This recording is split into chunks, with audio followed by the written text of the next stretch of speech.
Здравствуйте, смотрите в сегодняшнем выпуске. В Туркменистане объявлен осенний призыв на военную службу. Президент Туркменистана прибыл в Казахстан на саммит ЦА Германия. Президент Туркменистана и канцлер Германии провели первую двустороннюю встречу и другие новости. Президент Туркменистана Сердар Бердымухамедов провел рабочее совещание, посвященное ходу сезонных работ в агропромышленном комплексе страны. На встрече присутствовали вице-премьер Атахалыев и Хакимов Вилаятов, которые доложили о текущем состоянии дел в сельскохозяйственной отрасли. Особое внимание на совещании было уделено сбору хлопка и севу пшеницы. Президент подчеркнул важность своевременного проведения посевной кампании в соответствии с агротехническими нормами. Президент Туркменистана Сердар Бердымухамедов подписал указ о проведении очередного призыва на военную службу в октябре-декабре 2024 года. Согласно документу, призыву подлежат граждане мужского пола в возрасте от 18 до 27 лет, не имеющие права на освобождение или отсрочку от военной службы. Одновременно с призывом новобранцев указ предусматривает увольнение в запас военнослужащих, отслуживших установленные законом сроки. Президент Туркменистана прибыл с рабочим визитом в Астану для участия во второй встрече глав государств Центральной Азии с федеральным канцлером Германии Олафом Шольцем. Самолет главы государства приземлился в международном аэропорту имени Нурсултана Назарбаева, где его встретили премьер-министр Казахстана Олжас Бектенов и другие официальные лица. Сердар Бердымухамедов и Олаф Шольц провели встречу в рамках саммита «Центральная Азия-Германия» в Астане.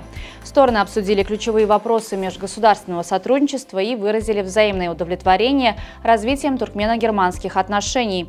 Особое внимание было уделено экономическому сотрудничеству, в том числе роли совместной туркмено-германской рабочей группы и Восточного комитета германской экономики в развитии межгосударственных связей.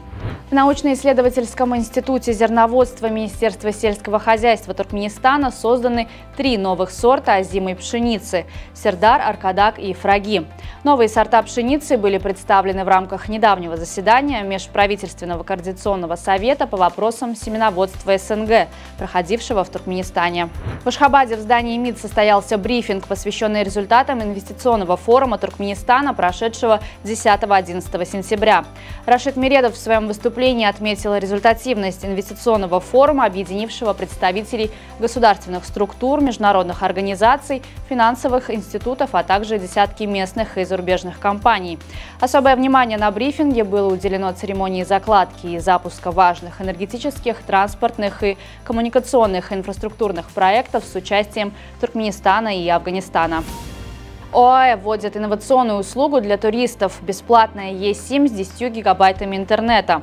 Крупнейший телекоммуникационный оператор страны Этисалат представил новую инициативу, позволяющую гостям активировать виртуальную сим-карту сразу после прохождения паспортного контроля.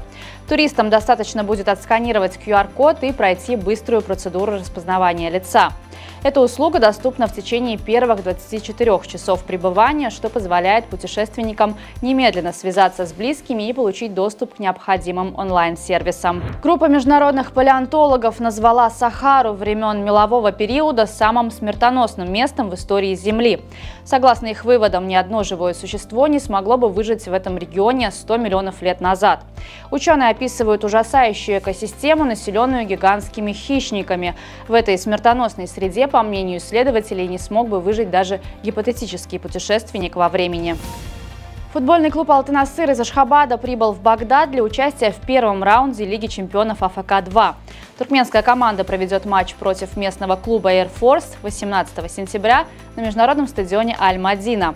Это не первая встреча между двумя командами. В 2018 году «Алты-Насыр» уступил Air Force в финале Кубка АФК со счетом 0-2 под руководством нынешнего главного тренера Язгулы Ходжагильдиева.